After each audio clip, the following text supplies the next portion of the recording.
Misterio 51.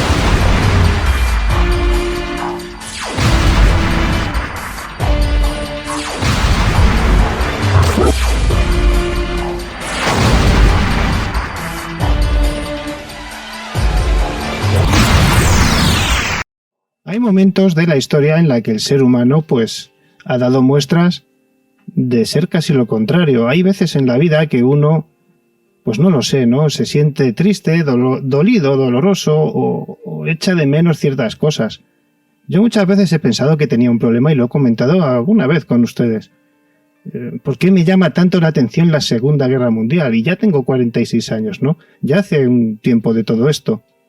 Pero el sufrimiento, los avances, la tecnología, el desarrollo, todo lo que se dio en un corto espacio de tiempo y sobre todo el cambio político y de pensamiento en muchas personas, millones de personas, ha dejado una huella en la historia increíble.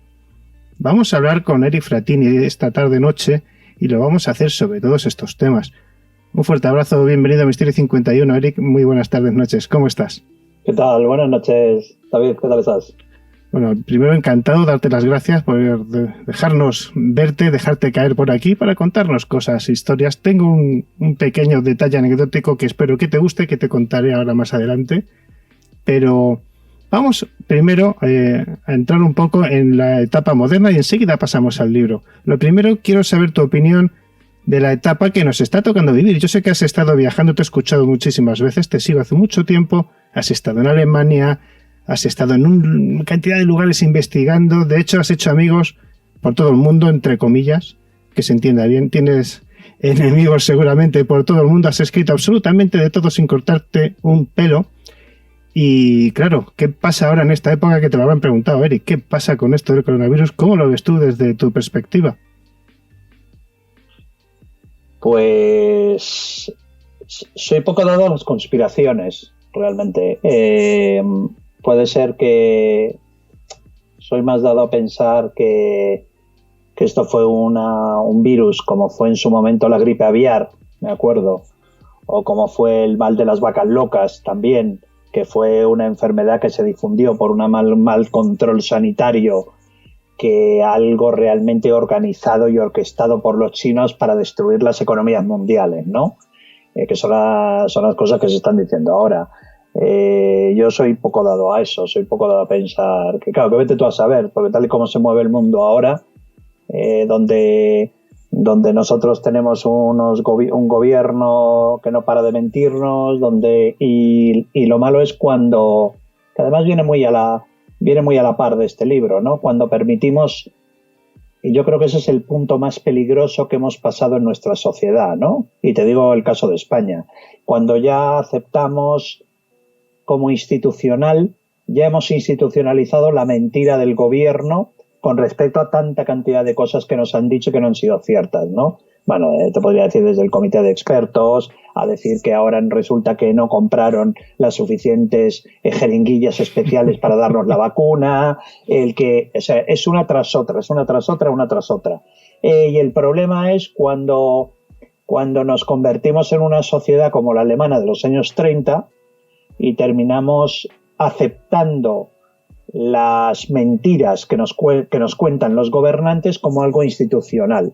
Y ya está metido, y el problema es que ya lo hemos aceptado, ya no protestamos, ya no discutimos, o sea, el presidente sale diciendo una mentira hoy, hablando creo sobre creo que era sobre el tema del turismo, en la última reunión de la Organización Mundial del Turismo que se celebró en Madrid, y decía que estamos ya en un punto de recuperación absoluta.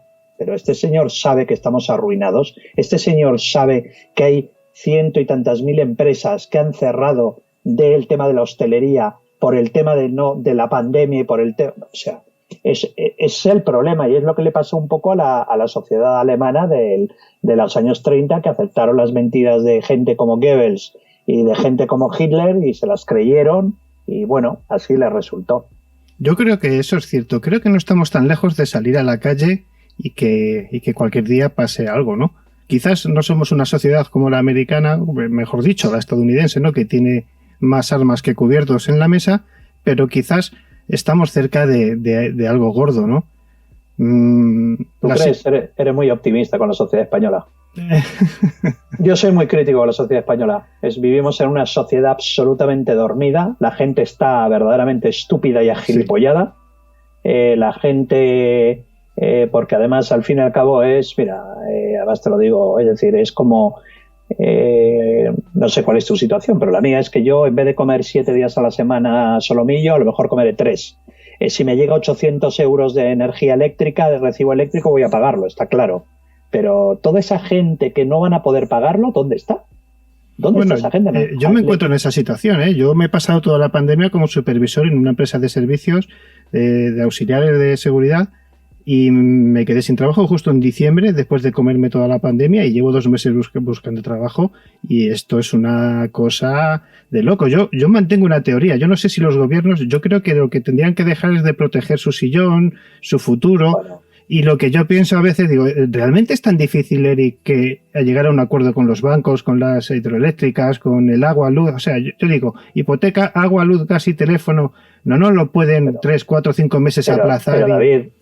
Pero cuando la ministra de Economía salió públicamente a decir que era imposible, que la Unión Europea prohibía terminantemente bajar el IVA de la factura de electricidad. Increíble. Y tuvo que salir un portavoz de la Unión Europea en Bruselas a decir que de dónde se había sacado eso, que dejara de mentir, que eso no es cierto, Solamente en Portugal tienen un 6% de IVA. En Alemania tienen un 12% y nosotros tenemos un 21%. ¿Pero de qué me están hablando? De los cuales más del 60% de los impuestos de la luz pertenecen al gobierno, son impuestos estatales. Bájalos, no te preocupa tanto la gente. El problema, ¿sabes qué es, David? Por un lado está el gobierno, que está absolutamente alejado de la realidad. Y luego está la sociedad que ha votado a ese gobierno, que son como autómatas, son como los ciudadanos de 1984 de Orwell.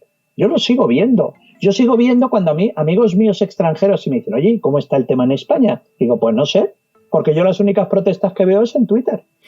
Las únicas protestas que yo veo porque Sánchez pone un tuit, no Sánchez, sino la persona que le lleva las redes sociales, y léete los comentarios. Es que lo ponen a parir lo ponen. O sea, no hay ni un solo comentario que tú digas, joder, menos mal, mira, un botón del PSOE. Ni uno.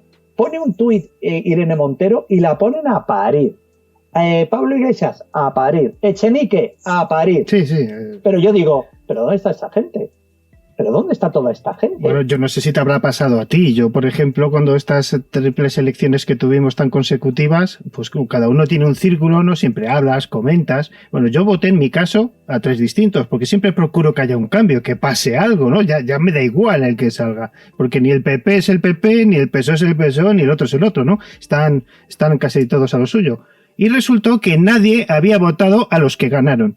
Nadie. Entonces, ¿qué es lo que está pasando aquí? Digo, no puede ser. Si yo he hecho una pequeña estadística de 100, 200 personas... No es cierto, claro. Claro. Bueno, tampoco quiero convertir esto en una charla política. Venimos a hablar de temas distintos, pero antes tengo una pregunta de un buen amigo también que potencia mucho la literatura, sobre todo los escritores menos conocidos. Se llama David Suárez Dorta, no sé si lo conocerás. Trabaja y colabora en muchos programas. Y yo puse en mi Facebook, digo, oye, va a venir Eric por aquí, ¿queréis hacerle alguna pregunta? Y me preguntaba, David, pregúntale cuáles son los datos constatables, si es que existen, de que algunos gobiernos tienen constancia de los UFOs. Sé que no es algo nuevo, pero siempre es bueno escucharlo de un periodista riguroso como él. Hay mucho ya desclasificado. Hay muchísimo desclasificado en todos los gobiernos. Hay en el gobierno británico... El gobierno británico, recuerdo que hace unos años desclasificó creo que 42.000 páginas sobre temas de UFO. Estados Unidos también tiene muchísimo ya desclasificado. hay muchísimo. Lo que pasa es que, bueno, los investigadores lo que tienen que hacer es meterse dentro de esos documentos, que hay mucho, porque también eso forma parte del sistema que utilizan los gobiernos, que es desclasifican mucho material para que estés tú toda la vida revisando para intentar encontrar una página que efectivamente confirme que el gobierno americano reconoce que existen, o el gobierno británico, etcétera, etcétera. Es decir, yo te digo, el gobierno británico creo que desclasificó 40 y tantas mil páginas. Claro, eso es imposible de analizar. Es imposible de ver todo eso. Sí, yo estoy de acuerdo contigo. Pero hay mucho desclasificado ya. Hay sí, mucho. ¿Tú eres de los que se cree o sigue estando tachado la mayor parte o...? Yo hasta que no me vea un ovni personalmente no me lo voy a creer. Yo esos temas de que han visto, que han analizado y que lo han visto, yo te digo, hasta que no lo vea yo personalmente, ¿sabes?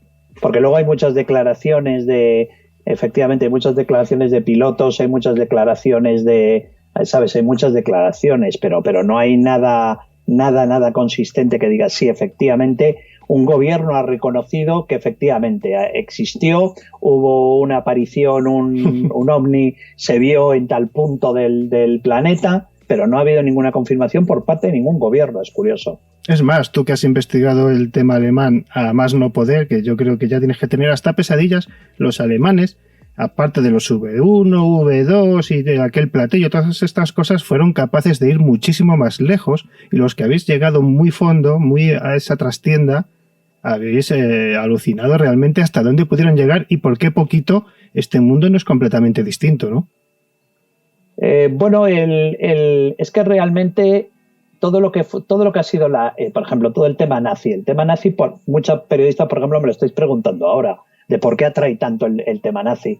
Yo recuerdo que cuando saqué el libro de Hitler, el de Murió Hitler en el búnker, pues ese libro, justamente, fíjate, cuando salió ese libro a la venta aquí en España, creo que es de hace del 2015 o 2016, sí, 2015. Ese libro, me acuerdo que en ese momento habían salido casi 900 títulos en toda Europa relacionados con el Tercer Reich, con políticos, con batallas, con armamento, con propaganda, es decir, muchos ensayos salieron sobre la Alemania nazi.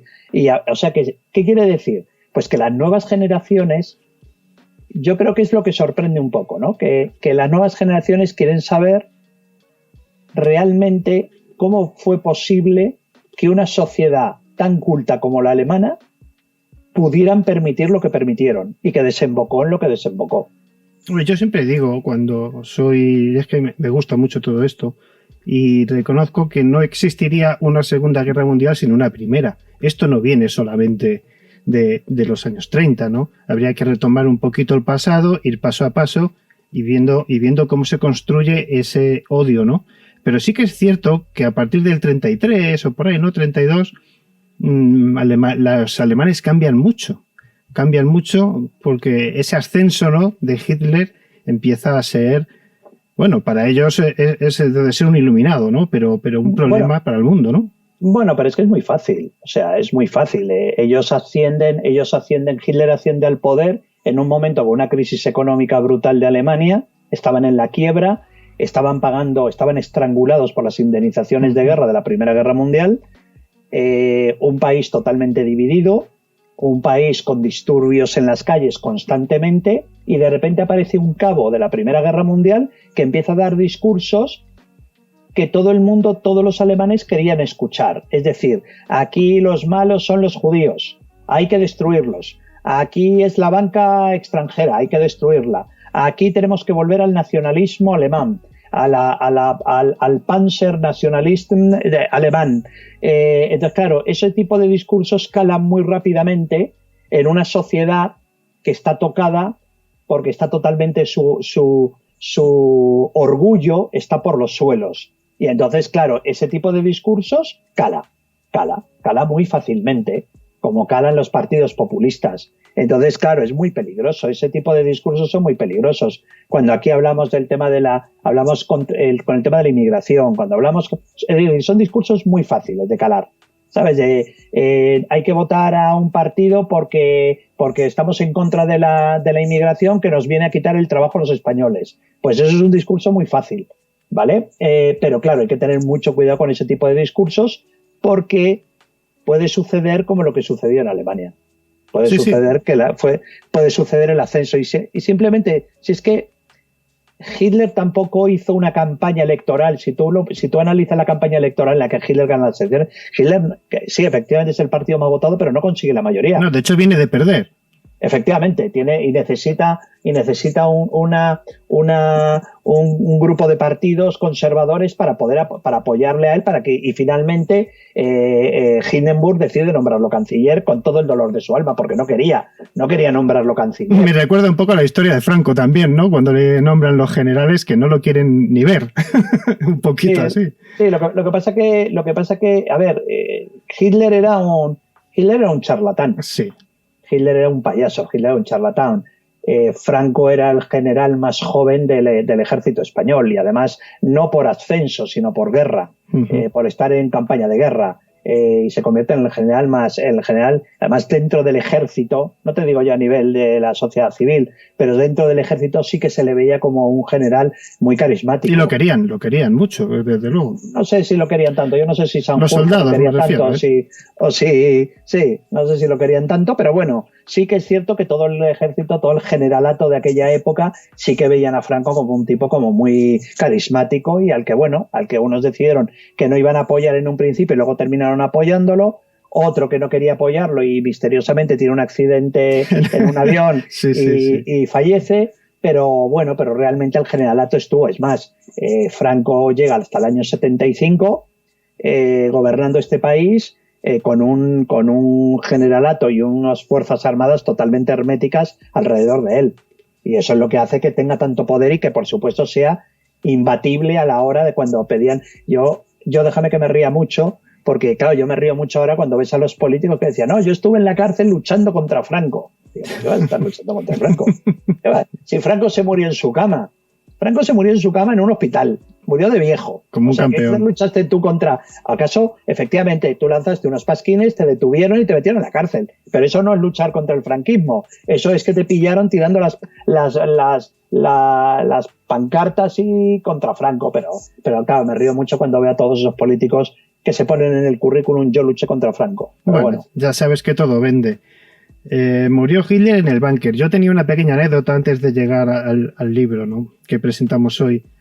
Un buen amigo que tiene su programa, ahora vive en Canadá, ha estado viajando por el mundo por trabajo, como todos, luchando por sobrevivir.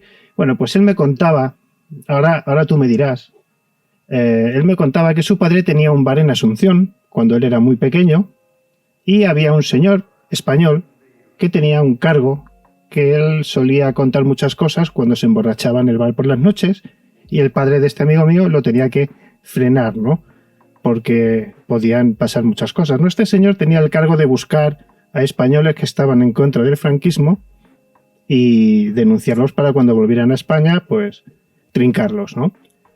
Y este señor decía, en una de las noches de copas, de borrachera, de mujeres y demás, que había estrechado la mano de Franco fuera de Alemania, en Argentina.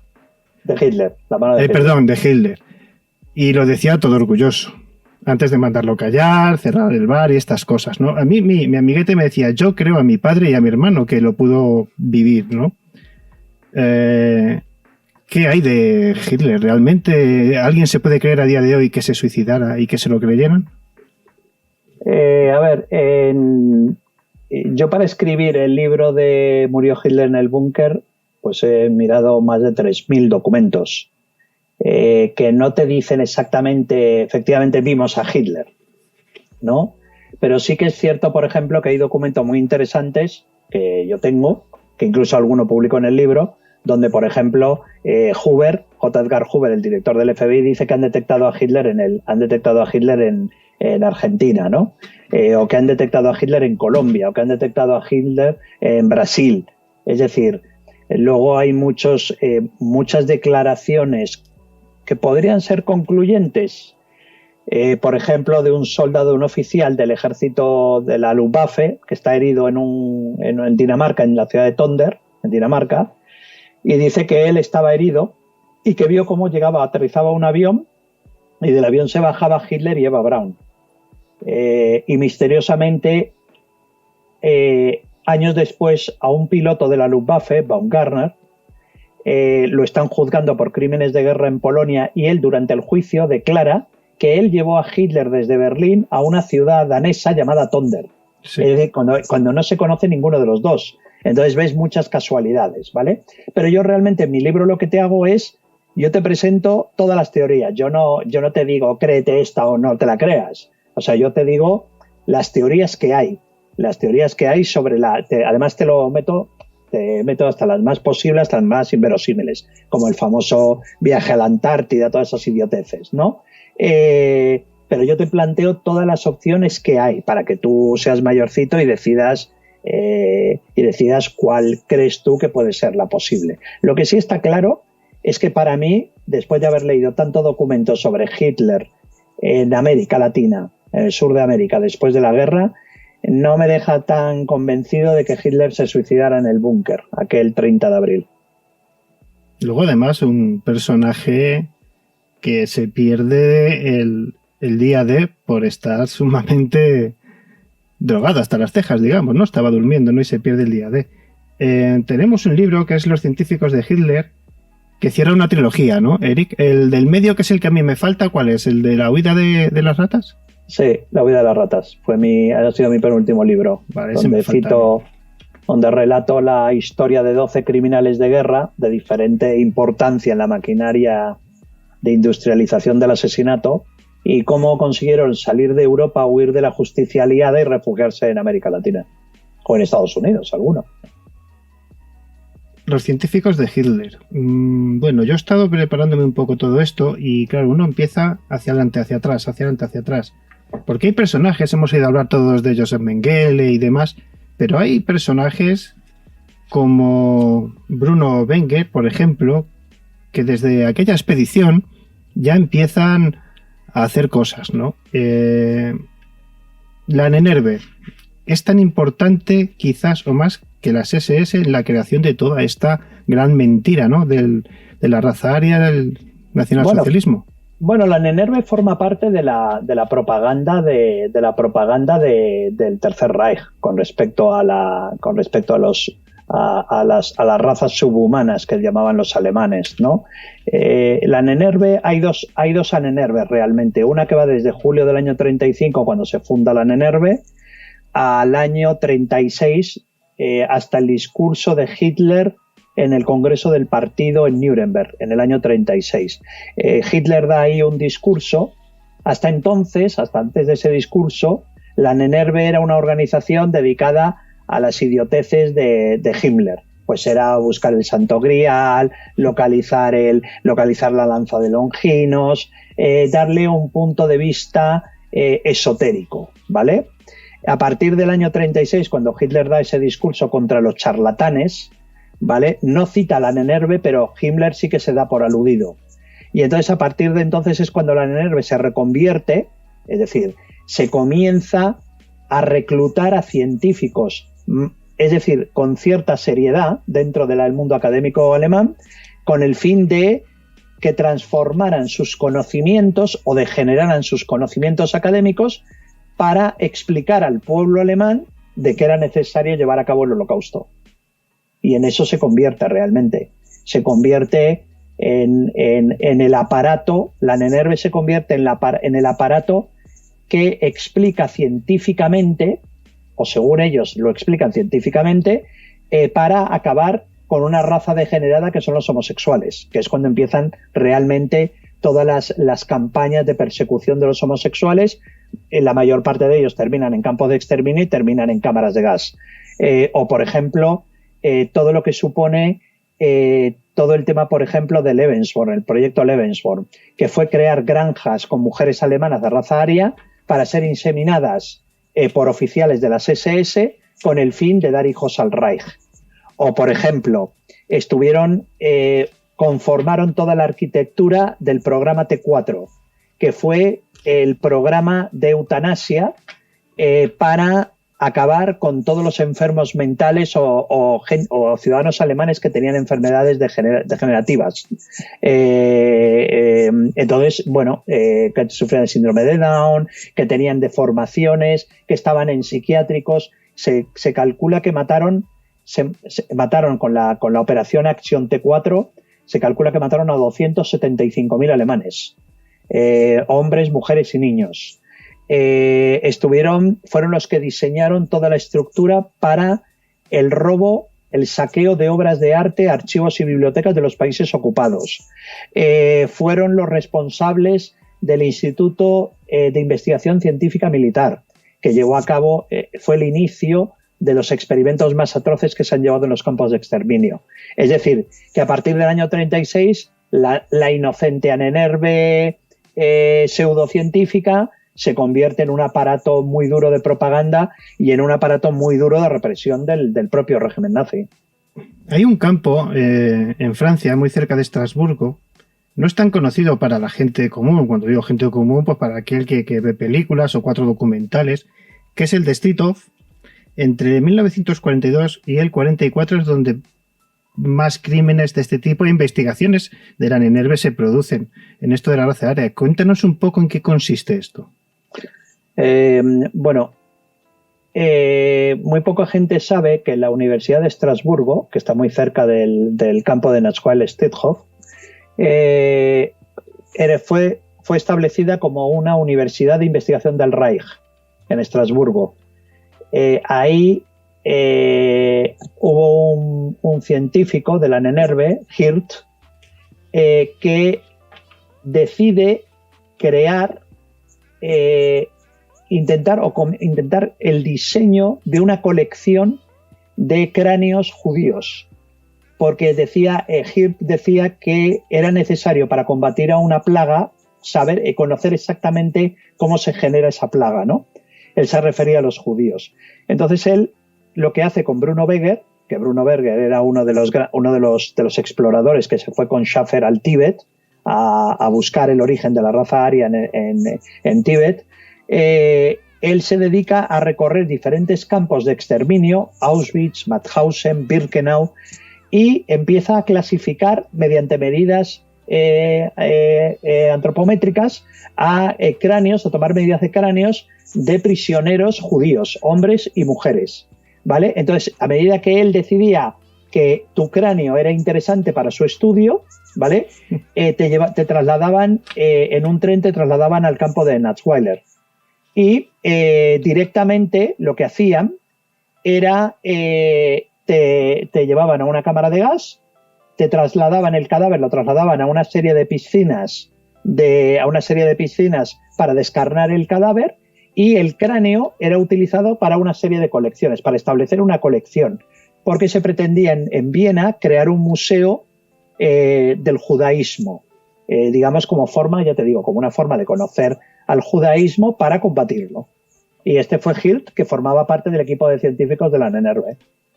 Yo recientemente preparaba un recordatorio, ¿no?, de los juicios de Nuremberg, y claro, Göring tiene mucha figura, ¿no?, pero Goebbels también, ¿no?, con esa gran labia, ¿no?, a la hora de engañar a su pueblo, pero es quizás Hermann Göring una de las figuras más potentes a lo largo de todos estos años de oscuridad, ¿no? Incluso para mi gusto, entre comillas, nunca mejor dicho, más que Hitler.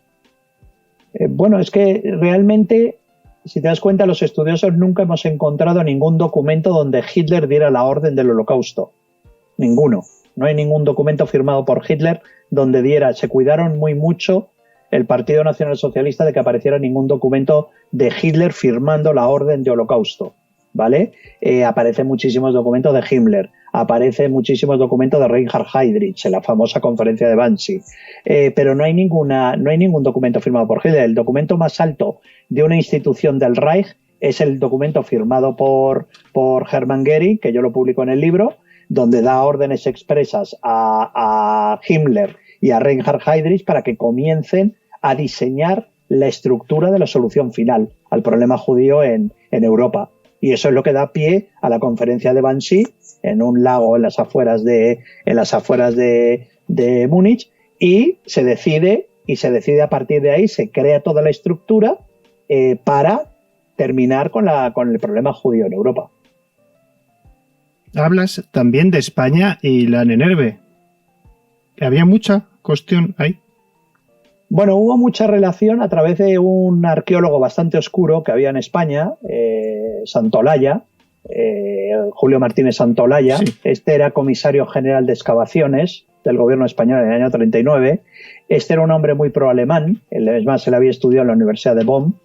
Él es incluso el elegido, porque además hablaba alemán perfecto, porque él había estudiado en Alemania. Entonces, es el elegido para servir de guía a Himmler en el viaje que hace Himmler aquí a España en el año 40. Entonces, él acompaña a Himmler al Alcázar de Toledo, a visitar el Alcázar de Toledo, después de la famosa batalla. Lo acompaña al Museo Arqueológico Nacional para explicarle las piezas. Y entonces las teorías que tiene Himmler sobre los pueblos visigodos que entraron en España, que según Himmler, las teorías de Himmler era que eran realmente los descendientes de las tribus arias que habían llegado del norte de Europa y habían poblado Alemania, y que después se fueron hacia Italia y hacia España, digamos que eran muy defendidas por Julio Martínez Santolaya, porque Julio Martínez Santolaya le decía a Himmler que realmente estaba más a favor de la cultura visigoda que no de la degeneración de los pueblos íberos, ¿vale? Y aquello hace que cuando Himmler regresa a Alemania le pone en contacto con Wolfram Sievers, que era el todopoderoso jefe de la Nenerve, y a partir de ahí comienzan a tener una relación, pero que muy estrecha. Es más, hasta el día antes de la ejecución de Wolfram Sievers en la horca, cuando lo condenan por crímenes de guerra a la horca los aliados, creo que el día anterior Julio Martínez Santolaya le envía una carta a Wolfram Sievers. Desde luego que es increíble, quiero decir, es una época de oscuridad que no tiene parangón. Yo de todas maneras siempre relaciono mucho a cómo cuentan la historia los ganadores y cómo la cuentan los perdedores, ¿no? Hacia adentro, ¿no? Y en el punto intermedio nos encontraremos, ¿no? Sí que tú que has investigado mucho todo este tipo de cuestiones, no fueron tan buenos los buenos ni tan malos los malos. Bueno, es que la historia la escriben, los grandes libros de historia la escriben los vencedores, nunca los vencidos. Ha tenido que pasar mucho tiempo hasta que hemos visto, te voy a decir, hasta los años 60, mediados de los años 60, cuando han empezado a aparecer grandes obras de grandes historiadores alemanes sobre la situación de Alemania durante los años 30, ¿no? Ahí está Joachim Fest, por ejemplo. Pero realmente, claro, es que la historia la escriben los vencedores, la historia nunca la escriben los derrotados. Y claro, eso ha hecho que la historia de Alemania, de cómo se degeneró la sociedad alemana, solo nos haya llegado a través de historiadores británicos, americanos, es decir, nunca por parte de historiadores que han hecho un mea culpa, que además yo creo que eso, además, el trabajo de los historiadores, yo creo que siempre viene bien para limpiar, hacer un mea culpa, ¿no? Algo que no ha pasado, por ejemplo, en Japón, donde no hay ni un solo historiador japonés que haya escrito sobre la política de agresión japonesa a los países del sudeste asiático, ¿no? No hay ningún libro escrito sobre eso, o sobre los crímenes de guerra cometidos por el ejército imperial japonés. No hay ningún libro escrito sobre eso por historiadores japoneses, ¿vale? Hay mucho publicado por británicos, sí, americanos, es decir, de otras nacionalidades, pero no japoneses. Y yo creo que eso ha sido una buena forma yo creo que el que los historiadores alemanes escriban sobre ello es una buena forma de imponer el mea culpa, porque yo creo que la sociedad alemana todavía tiene un gran trauma con respecto a eso. Todavía tienes reacciones de la gente alemana. Por ejemplo, me pasó a mí una de las primeras veces que yo fui a Berlín, que estaba intentando localizar exactamente el punto donde estaba la Cancillería alemana, ¿no? Y pregunté a una señora que pasaba con un chico joven, y me miró con un desprecio absoluto porque, claro, para ellos, yo lo entiendo, o sea, para ellos el hablar de esa etapa de su vida y más para toda una generación. Hace poco la revista Spiegel, el famoso semanario político, hizo una encuesta entre la gente joven alemana y era curioso porque el resultado de esa encuesta fue que más del 80% de la juventud alemana quería pasar página, ya no querían hablar más del nacionalsocialismo.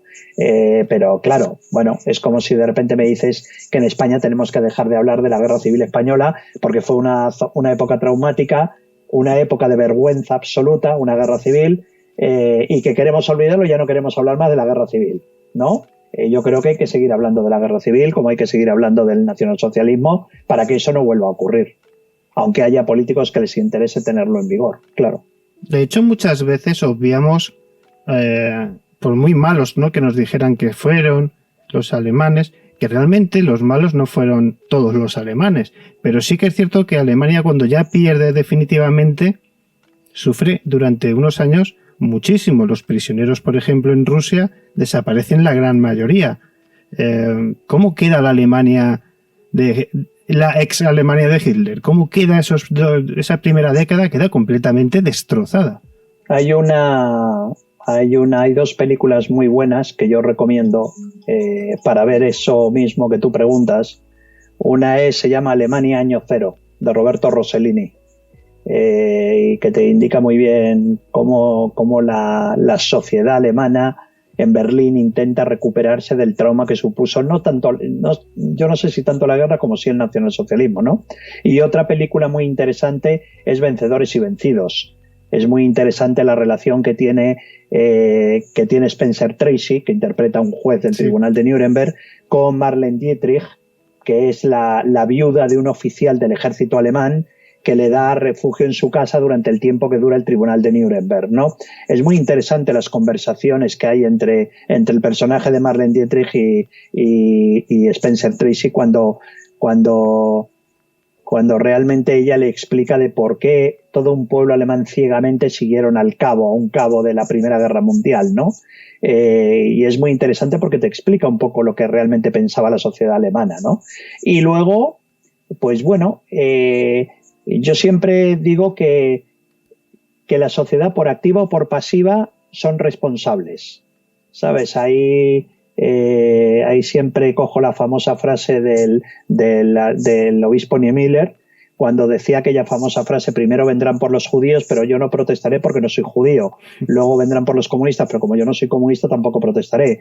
Luego vendrán por los liberales, pero como yo no soy liberal no protestaré. Y al final vendrán por mí y no habrá nadie que protestar porque se los han llevado todos. Algo así era la teoría de Niemöller. Y efectivamente fue lo que pasó en Alemania.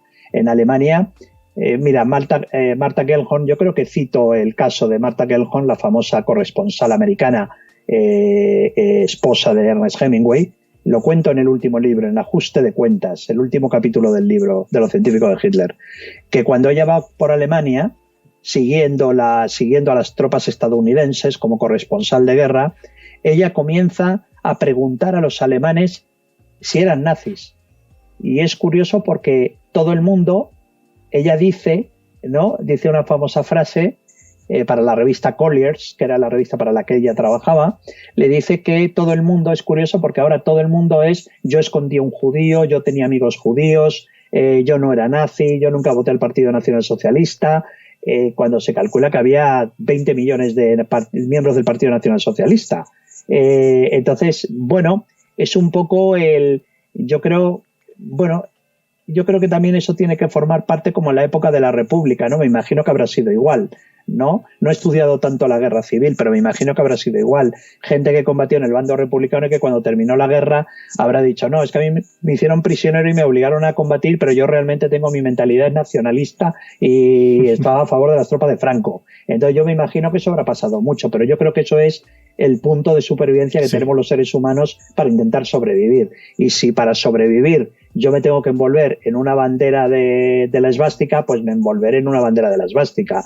Si para sobrevivir me tengo que envolver en una bandera de la hoz y el martillo, pues también me tendré que envolver si quiero sobrevivir. Dentro de de lo que es la fuga de científicos, que esto está muy relacionado todo. Al final la fuga de científicos es sálvese quien pueda, ¿no? Cuando ya ven que todo se está dando, empiezan a colocarse o a dejarse atrapar. Ahí es donde quizás esos comienzos de la Guerra Fría, ¿no? A ver quién se podía hacer con más información y con más científicos nazis, ¿no? Entre Rusia y Estados Unidos. Bueno, es que fue una carrera brutal cuando termina la guerra. Hubo una operación de la CIA que se llamó Paperclip, que se ha escrito mucho sobre ella, sí. Donde realmente es una carrera entre los soviéticos y los estadounidenses y británicos y franceses para intentar capturar el mayor número de científicos que habían participado, bueno, científicos y sus familias, que habían participado en desarrollo de ciencia, de tecnología, de experimentos en campos de exterminio, para llevárselos a sus países porque comenzaba la Guerra Fría. Entonces, claro, querían a esos científicos que habían desarrollado los primeros misiles de la historia, las V1 y las V2, que habían desarrollado los primeros cohetes, que luego fue Wernher von Braun, que fue uno de los más conocidos, que se lo llevaron y fue el padre de la NASA. Es decir, que hubo muchísimos científicos, gente que hizo experimentos con armas biológicas y que posteriormente acabaron en laboratorios militares estadounidenses para desarrollar esas mismas armas biológicas en caso de una guerra contra la Unión Soviética, ¿no? Bueno, eso fue muy famoso y fue una de las grandes carreras después de la guerra. Bueno, amigos, yo voy a dejar 5 minutillos más y terminamos, que andaba un poquito constipado, Eric. Tú has vivido la división de las dos Alemanias y yo te he escuchado en algún que otro programa, ya al margen del libro y de todo. Yo te he escuchado con mucho pesar el sentir de unos alemanes hacia otros cuando aquel muro se cae, que parecía todo aquello una liberación. Yo hice un especial sobre la caída del muro de Berlín y cuando me puse a buscar encontré, pues, ¿qué quieres que te diga? Una división y un desánimo por parte de ese pueblo alemán que no tenía acceso a lo que tenían los otros. No sé, es como el hermano rico y el hermano pobre, ¿no? Y sigue siendo así. Alemania tuvo un problema, claro. Es que imagínate que nos dicen de repente que España y Portugal nos tenemos que unir. Imagínate cómo absorbemos nosotros a la población de Portugal o cómo absorbe la población de Portugal a los 48 millones de españoles. Es que sería un trauma también por la desigualdad económica. Entonces, claro, es un problema y de repente Alemania, un país rico como era Alemania, la República Federal Alemana, se vio obligado a asumir la absorción de la República Democrática Alemana, que era un país totalmente atrasado, era un país pobre, porque venía del régimen comunista, y entonces, claro, de repente se ven con que tienen que absorberlos para la unificación alemana. Yo creo que todavía van a pasar muchas décadas y, si no te digo yo, algún siglo, hasta que consigan económicamente recuperarse Alemania de todos los pagos que han tenido que hacer para recuperar. Luego tú, por ejemplo, claro, no solamente la propia población, tú viajas por Alemania, yo he viajado mucho por carretera por Alemania y es que es muy curioso porque te das cuenta cuando pasas de la República Federal a la República Democrática, por el tipo de construcciones, por el tipo de edificios, que son esos edificios estalinistas, grises, y entonces te das cuenta, claro, esto era la República Democrática Alemana, y te das cuenta los comercios, porque efectivamente, aunque ya ha pasado muchos años de aquello, de la unificación, todavía sigue habiendo grandes desigualdades y todavía creo que salió hace 2 años, hace 3 años salió una encuesta por uno de estos aniversarios. Salía una encuesta donde decía que de la población desempleada de Alemania, casi el 78% procedían de su origen era de la República Democrática Alemana. Es decir, ¿qué quiere decir eso? Pues que a lo mejor sigue habiendo una desigualdad brutal a la hora de los empleadores alemanes a la hora de elegir a alguien, a lo mejor porque también están más preparados los de la República Federal que la República Democrática. Entonces, claro, es un tema traumático para los alemanes, yo creo. Es la estigmatización, ¿no? Como estamos viviendo ahora casi con el coronavirus, ¿no? Que parece que estornudas y te van a tirar una piedra o algo por la calle. Sí. Imagínate yo que estoy con engripado y que me pongo a toser por la calle, me veo de repente solo, ha desaparecido todo mi alrededor. A mí me ha pasado, ¿eh? Yo he estornudado, pues yo qué sé, y me ha dado por mirar a los lados como a ver, yo qué sé, ¿no? Esperando que me llueva algo, ¿no? Bueno, estamos viviendo una época difícil, una sociedad completamente dividida, yo lo he notado. La verdad es que este virus o coronavirus o como se llame ha venido a enseñarnos muchas cosas más allá de la propia enfermedad. Yo creo que no. ¿No? Yo creo que no nos ha enseñado nada. Por eso digo. Seguimos siendo una sociedad repugnante, seguimos siendo una sociedad bipolarizada. A eso me refería.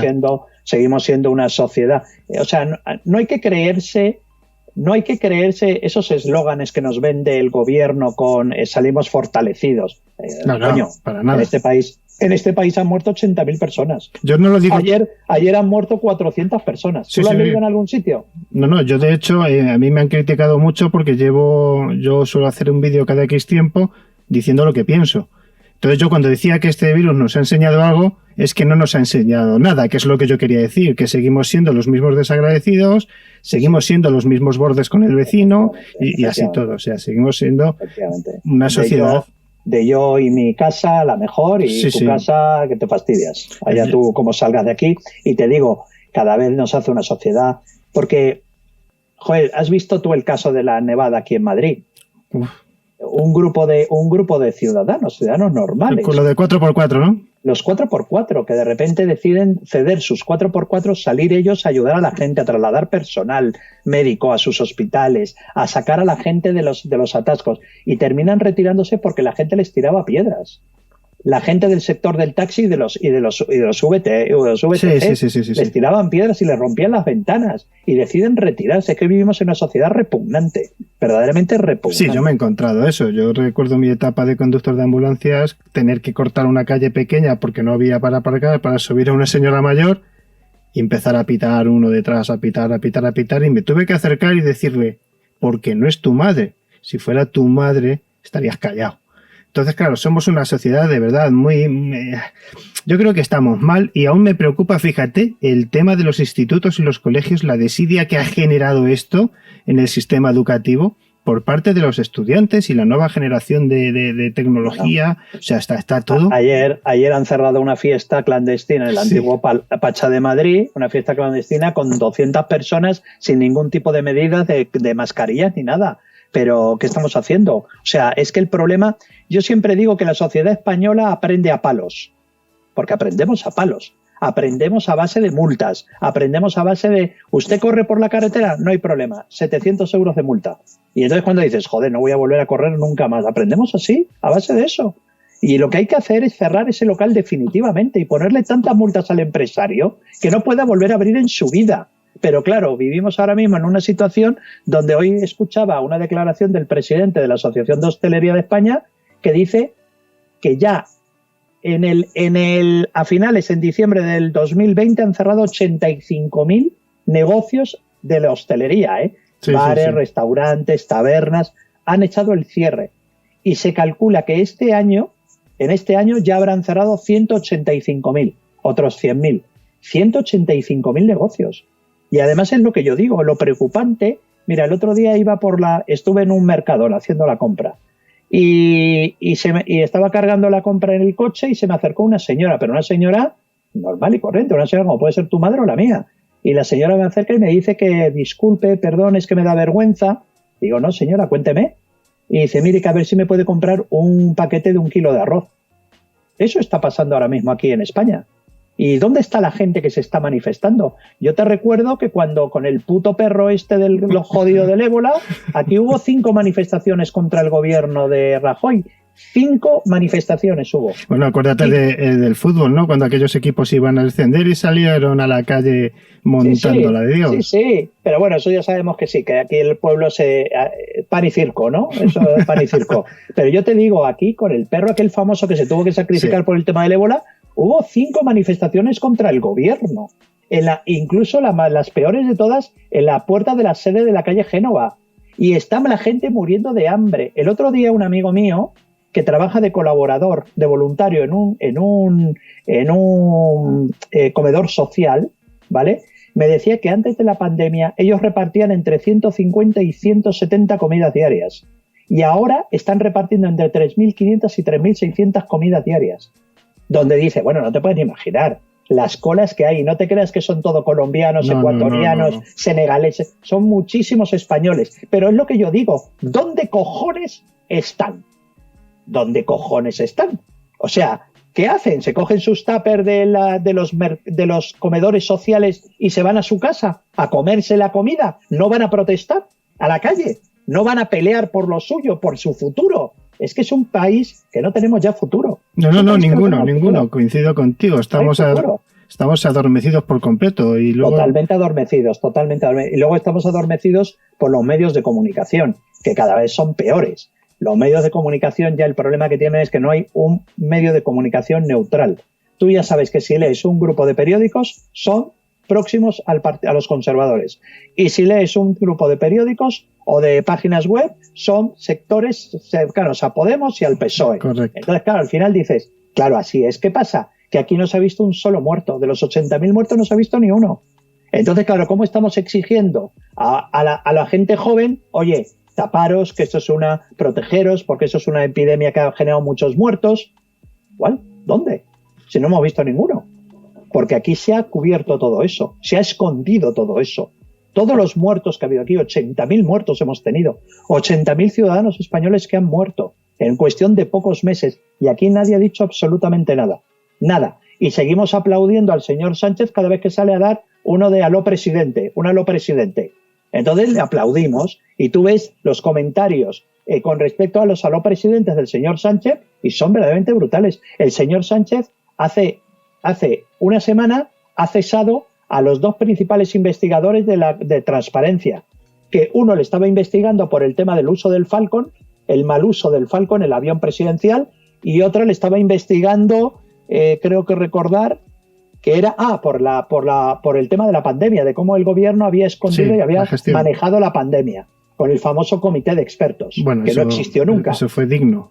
Sí, pero aquí nadie ha protestado. Aquí se ha hecho público de que nunca existió ese comité y nadie ha protestado, nadie ha dicho nada. Oye, de verdad, las sociedades, como dijo Winston Churchill, las sociedades tienen los políticos que se merecen. Pero sin embargo, tú que has colaborado mucho con Iker, por ejemplo, que aquí ha dicho cosas muy interesantes y ha trabajado muy duro en este aspecto, sí se le ha dado bastantes guantazos a Iker con este asunto, casi más que al propio gobierno. Y sin embargo han estado trabajando duro por contar un poquito de una manera real lo que estaba pasando. Bueno, durante un tiempo le suspendieron el programa. Durante un tiempo estuvo el programa paralizado. Sí, pero sin embargo YouTube... Era porque tenían el tema, no sé qué, ahora está dándole, pero claro, o sea, yo, con todos mis respetos a Iker, yo he sido colaborador de Iker, ese tipo de cosas no hay que verlo en un programa de Iker que habla de temas ¿sabes? De casa de verme, hay que verlo en los telediarios. Hay que verlo en los telediarios. El periodismo, yo decía que el periodismo realmente está muerto, ¿no? A día de hoy el periodismo está... Bueno, es que es una puta basura el periodismo de hoy. Sí. Es una puta basura. Es que tú lo ves en las tertulias. Yo veo la tertulia de Ana Rosa Quintana. No, bueno, yo me muero. Y es una puta vergüenza. O sea, cómo se tiran entre todos ellos, nadie reconoce nada. Además es que, claro, tú los ves, está sentada Ana Rosa en el centro y tiene a los periodistas de derechas a la derecha y a los periodistas de izquierdas a la izquierda. De la pantalla tal y como los veo yo. Y es que no reconoce la izquierda, porque yo te digo, la derecha no tiene que reconocer nada porque no gobiernan. Gobierna la izquierda. Y no reconocen absolutamente nada. No reconocen ninguna mierda que haya cometido este gobierno durante la pandemia. No reconocen todas las mentiras que ha soltado este gobierno. No, que mientras nos estaban diciendo que teníamos que estar confinados, el señor Simón, responsable de las emergencias, estaba haciendo surf en Portugal. Imagínate si eso lo hace el señor Acebes o algún ministro de Rajoy, la que se monta en esta ciudad. Sí, esto es increíble. Pero bueno. Bueno, tenemos lo que queremos. Muchísimas gracias, Eric. Ya sabemos que la sociedad está como está y sobre todo nuestros chicos. Yo tengo 2 hijos y me preocupa bastante su futuro. Yo más tarde o más temprano pues cascaré y ellos se quedarán aquí. ¿Y qué les vamos a dejar, Eric? La cosa está muy mal. Si es ahora, un país devastado. Esto es un desierto. ¿Tú crees realmente que estamos viviendo un cambio total hacia el falso capitalismo ese escondido chino, que dicen algunos? No sé. Yo lo que sé es que estamos en un país totalmente donde en el mes de... se esperan disturbios en el mes de febrero y marzo. Las fuerzas de seguridad están preparándose ya, porque dicen que empiezan disturbios serios, porque ahora, si tú te das cuenta, son tímidos. ¿vale? Sí. Son manifestaciones tímidas. La manifestación que ha habido ayer de empresarios del sector hostelero, ¿sabes? Que ha sido una manifestación. Lo que pasa que, claro, es como yo el otro día lo analizaba con un amigo mío, ¿no? Decíamos, claro, es que la derecha son muy educados cuando se manifiestan, ¿sabes? Acuérdate cuando se manifestaron contra la ley CELA, que paralizaron absolutamente toda la Castellana y en una hora había desaparecido la manifestación. Sí. ¿No? ¿Pero por qué? Porque la derecha, bien es cierto, no queman decatlones, no quemamos Corte Inglés, no tiramos ladrillos a la policía. Entonces, claro, ¿qué hace más visible? Los disturbios de la gentuza que vimos aquí hace años, gente cercana al sector de Podemos, que ahora está en el gobierno, que se dedicaron, donde el señor, oye, si es que el señor vicepresidente se permitió el lujo de decir que era un acto de libertad arrojar una piedra contra un miembro de la policía, de los cuerpos y fuerzas de seguridad del Estado. Entonces al final dices, pero bueno, es que estamos en manos de esa gente. A esos mismos que llama a proteger a su casa, ¿no? Exactamente, pero si es que estamos en manos de esa gente. Estamos en manos de esa gente. Estamos y hasta en un que no país haya unas dividido. elecciones no nos los vamos a quitar de encima. Bueno, yo espero que es un tema muy difícil. Vosotros lleváis muchos años. Y última pregunta, te lo prometo. Tú que ya has dicho de todo, has hablado de mafia, del Vaticano, de los nazis, de los de izquierda, de derecha, de los del medio, de los de arriba, de los de abajo. A día de hoy tú podrías ganarte la vida. Yo sé que tú tienes unos trabajos, que eres muy independiente a la hora de ganarte la vida. ¿Tú podrías ganarte la vida a día de hoy con todos los amigos que has hecho a lo largo de estos años? Con el tema de la escritura, con el periodismo. Bueno, con el periodismo no, porque no me interesa. Es una basura el periodismo de ahora. Yo he vivido los últimos 14, 15 años de los libros. Yo nunca escribo un libro para el lector español. Yo cuando escribo un libro pensando en el lector italiano, portugués, polaco, francés, porque yo publico en 42 países en 16 idiomas. Entonces, claro, yo cuando escribo un libro yo nunca pienso, a mí me han ofrecido, por ejemplo, escribir la historia oficial del CSIC. Pero es que no me interesa porque es muchísimo trabajo de investigación para un libro que solamente va a interesar a los españoles. Entonces, claro, yo publico un libro, por ejemplo, el libro este de los científicos de Hitler ha salido el 13 de enero a la venta. Sí. Y es un libro que ya lo han comprado en Portugal, en Francia, en Italia, en Polonia y en Rumanía, este libro. Entonces, claro, es un libro y yo he vivido muy bien. Lo que pasa es que yo desde el 2015 ya me dedico a otras cosas. Y la verdad es que ahora, antiguamente escribir libros para mí era mi profesión. Yo sacaba un libro y estaba todo el día con la cabra, el acordeón y la escalera vendiendo el libro.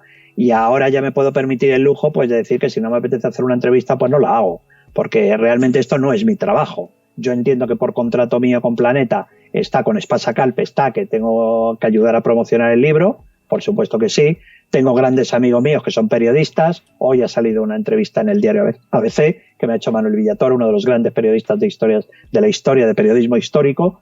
Pero qué duda cabe que yo ya me lo tomo con más calma. Yo ya no voy a ferias a firmar libros, que antiguamente era mi obsesión. Pero claro, como yo publicaba en muchos países, yo estaba en la Feria de Sao Paulo, en la Feria de Oporto, en la Feria de Lisboa, en la Feria de Roma, en la Feria de Milán, en la Feria de Madrid, en la Feria de... Al final es que no vivía para otra cosa y yo, gracias a Dios, ahora ya no me dedico a eso. Lo sé. Pues te agradezco mucho, te felicito por ese otro lado tuyo y nada más, Eric, que muchísimas gracias. Espero que sigas escribiendo, que sigas haciendo y contando las cosas. A mí me han llegado muchos mensajes de cariño más que de... Pues yo les dije, oye, mandarme preguntas que yo se las hago, Eric. Y casi todo han sido...